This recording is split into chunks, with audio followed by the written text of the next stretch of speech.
బులెటిన్లో breaking news. Anantapuram జిల్లా వజ్రకరూరు మండలం చాయపురం వద్ద ఉద్రిక్తత పరిస్థితి నెలకొంది. వ్యవసాయ మోటార్లకు విద్యుత్ మీటర్లు వేసేందుకు వచ్చిన విద్యుత్ శాఖ సిబ్బందిని గ్రామ రైతులు అడ్డుకున్నారు. అలానే అప్పటికే వేసిన విద్యుత్ మీటర్లు తొలగించామని డిమాండ్ చేశారు. కనీసం రైతుల అనుమతి తీసుకోకుండానే మీటర్లు ఎలా బిగిస్తారని రైతులు ఆగ్రహం వ్యక్తం చేశారు.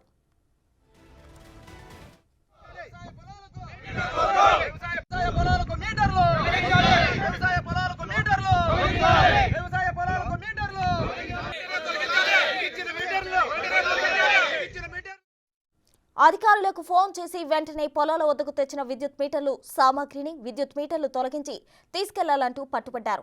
రైతుల పేర్లపై మీటర్ నెంబర్ కూడా తొలగించాలని, లేదంటే పోరాటం చేస్తామని హెచ్చరించారు. రాష్ట్ర ప్రభుత్వం రైతులకు ఉచిత విద్యుత్ ఇస్తామని చెప్పి ఇప్పుడు మీటర్లు బిగించడం అన్యాయమన్నారు. ఇళ్లకే కరెంట్ బిల్లులు కట్టలేని పరిస్థితిలో ఉంటే ఇప్పుడు పొలాలకు మీటర్లు బిగించడంపై రైతులు ఆగ్రహం వ్యక్తం చేశారు.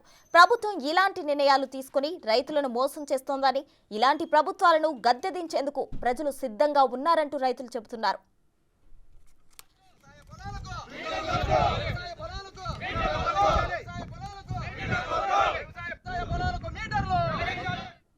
మరిన్ని వివరాలు మా ప్రతినిధి యోగానంద్ అందిస్తారు. యోగానంద్, చెప్పండి, ప్రస్తుతం అక్కడ రైతులు ఆందోళన చేస్తున్న పరిస్థితి కనిపిస్తుంది, ఏంటి అప్డేట్స్?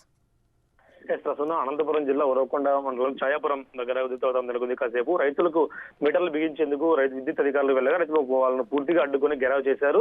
గతంలో చెప్పిన హామీ ప్రకారం ఉచిత విద్యుత్ ఇవ్వాలంటూ కూడా ఇస్తామని చెప్పి ఇప్పుడు మాట తప్పడం ఏ విధంగా ఉంటుంది అంటూ కూడా పెద్ద ఎత్తున రైతులంతా కూడా నిరసన వ్యక్తం చేశారు. అయితే ఆ సామాగ్రి తీసుకొచ్చారో ఆ సామాగ్రి కూడా పూర్తిగా ధ్వంసం చేసి వాటిని కూడా తీసుకెళ్లాలంటూ కూడా రైతులు ఆందోళన చేపట్టారు. ముఖ్యంగా సిపిఐ నాయకులు కూడా వీరికి తోడవడంతో కాసేపు అక్కడ విద్యుత్ వాతావరణం తలెత్తింది. గతంలో చెప్పిన ప్రకారం ఉచిత విద్యుత్ అమలు చేయాలని చెప్పినా కూడా తిరిగి విద్యుత్ మీటర్లు పెట్టడం ఎంతవరకు సమంజసం అంటూ కూడా ప్రశ్నించారు. దాని ప్రకారమే ఉచిత విద్యుత్ ప్రకారమే మాకు విద్యుత్ ఇవ్వాలి, కానీ ఇట్లా మీటర్లు పెట్టి బిల్లు వసూలు చేయడం ఇవన్నీ కూడా వ్యతిరేకం అంటూ కూడా మాకు అనుమతి లేకుండా మీరు ఎలా పొలాల్లో బిగిస్తారంటూ కూడా పెద్ద ఎత్తున రైతులను చేరుకుని ఆందోళన వ్యక్తం చేశారు. చేసేదేమో విద్యుత్ అధికారులు కూడా తిరిగి వెనక్కి వెళ్ళిపోయి ఈ విషయాన్ని కూడా పై అధికారులు కూడా తెలిపారు. వారు కూడా వెనక్కి రమ్మని ఆదేశించడంతో వెనక్కి వెళ్తే తెలుస్తుంది. ప్రసూన. Right, thank you Yoganand.